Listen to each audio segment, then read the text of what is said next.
Hey everyone, this is Andrew from MobileBurn.com, and the Samsung Galaxy S4 has so many software features I had to do a separate video just to show them all. Let's take a look at it now.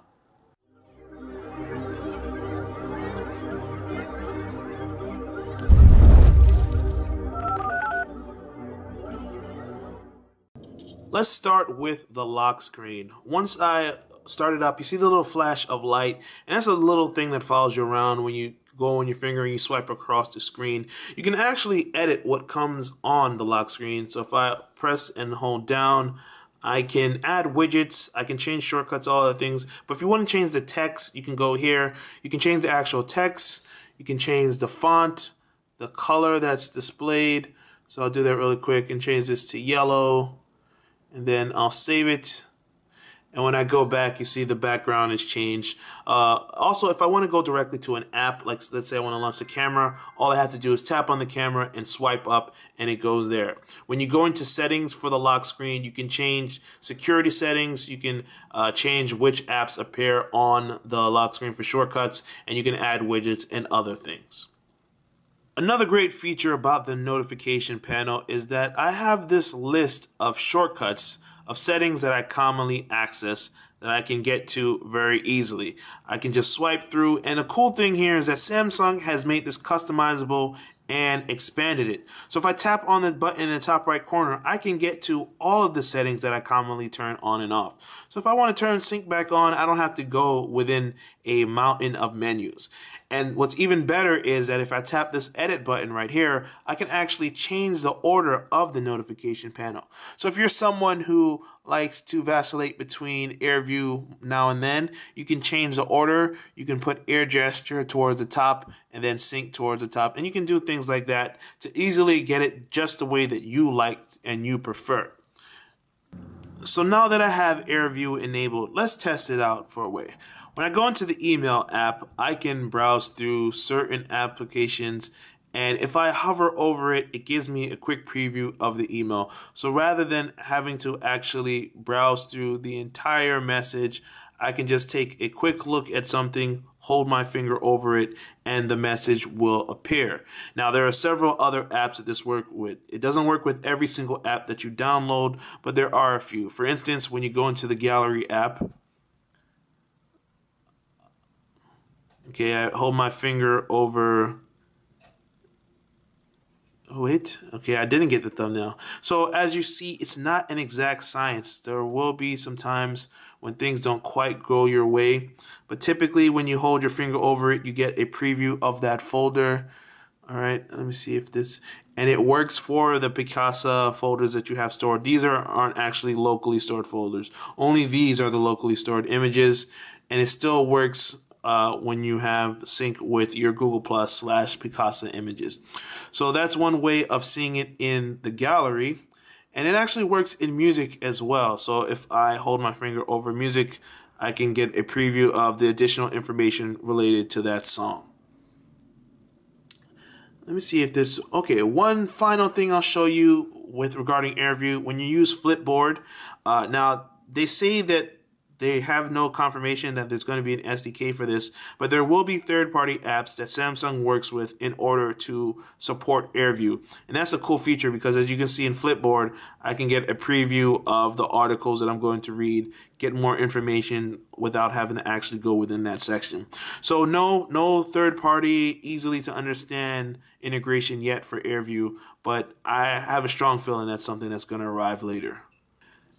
Then there's air gesture, which kind of works similar. It uses the sensor to send commands. So when I'm playing music, I'm right here. But when I swipe forward, it goes to the next song. I swipe, go back. And you can see this is a pretty cool way to change your music without having to actually unlock the screen. Let's say you're driving or something. If you got it stuck right there on your dashboard, you can just do a quick swipe to change it. It also works in the Gallery app. So if I want to go to the next image, all right, let me go this way. So again, this isn't the most practical thing, but if, like, let's say you're trying to just do something quick without having to actually touch it, Sometimes it works, sometimes it doesn't. If you want to be a little further away, you have to be within a reasonable distance. It's not going to work from across the room, basically. But if you're close to the device, maybe your hands are wet or something, maybe you're wearing gloves, this is a cool way to do it. You can also control the phone using your voice. So I can say, play, next, volume down, volume down, pause. Just like that, I can control it with my voice. Now, to master this variety of sensors, settings, and all the other stuff you can do with the Galaxy S4, you're going to want to get familiar with the Settings app. They've broken it down rather than have a long list of all the things you can access. It's actually 4 tabs now. You're going to spend a lot of time in the My Device tab as well as the More tab. As far as the gestures and all the other stuff that you can play with, you're going to go to My Device and you scroll down and you go to Air View and voice control and motions and gestures. Now, be forewarned that if you activate AirView and turn it on and off, that's not enough. You actually need to tap on AirView and make sure you enable all the options for AirView as far as progress, speed dial, and all that other stuff. Now, when you go into motions and gestures, it's the same thing. With Air Gesture, you need to tap on it, make sure that you have all the options enabled, and the same for motion.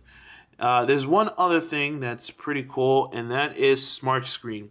This is where you go to use eye tracking software. Once you have all of these enabled, you can actually set it to recognize when you're no longer looking at the screen. Now, there's going to be caveats to this. Between Smart Stay, Smart Rotation, and all these other things, you'll notice that it says that if you're looking away or if you're in a poor lighting condition, it's not going to be as accurate or as good. It might not recognize you at all. Okay, now I'm going to attempt to see if Smart Pause works. At the moment, there's a lot of light on my face, so we shouldn't have any problems with in terms of detection.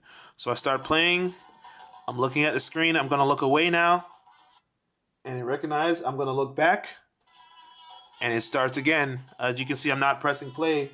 I'm just looking away and then looking back. So that's a pretty cool feature. At the moment, my hands are completely off the screen. I'm going to try Smart Scroll. This is basically an eye tracking software that as I tilt my head down, it should recognize that and start to scroll. Once I look up again, it stays in position. When I tilt my head up, it goes back up. When I tilt down, it goes down. Okay, it's not picking up right now, but you saw the earlier demonstration, and that's the thing about this. It's not foolproof. It tends to work and stop at times. If you have to be in at least decent lighting in order for this to work. If you're in a dark room or you're in moderate lighting, this will not work most of the time. And then you'll have to be lazy and use your fingers. Work. This is Andrew from MobileBurn.com taking a look at the Samsung Galaxy S4 software. There was a lot of ground covered in here, but this isn't actually the full story. This is just a look at the software. So if you want to see some more about the hardware of the Galaxy S4, as well as see some other software features that I demoed, be sure to watch the video in the link below, as well as the little annotation right here.